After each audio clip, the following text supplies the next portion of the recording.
এ আব্দুল্লাহ, তোমার জন্য মিষ্টি আনছি, মিষ্টি খাও। এটা কি মিষ্টি জানো?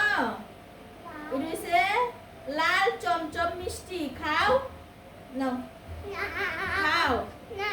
খাইবা না? আচ্ছা আমি খাইয়ে দেখি তো কেমন মজা। কে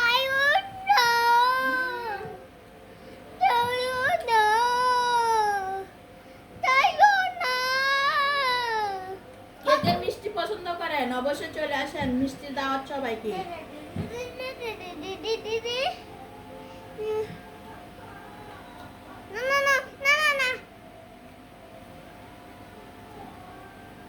আসলে এই মিষ্টিগুলো কিন্তু অনেক মজা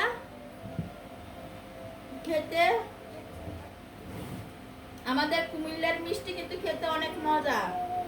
আর বিখ্যাত রসমালাই তো আছেই, তা তো আর বলতে হয় না। আরে বলতে হয় আমি রসমালাই চাইবা একটু মিষ্টি খাও। নাও বাবা, একটু মিষ্টি খাও। নোটা আমার লাইক করে দিয়েন আমার ভিডিওতে। আব্দুল্লাহর ভিডিওর মধ্যে কেউ লাইক করে না আর কমেন্ট করে না, তাই না আব্দুল্লাহ? সবাই আব্দুল্লাহর ভিডিওর মধ্যে সাপোর্ট করবেন, লাইক কমেন্ট শেয়ার অবশ্যই করে দিবেন। আব্দুল্লাহ অনেক কষ্ট করে কিন্তু ভিডিও করে, তাই না আব্দুল্লাহ?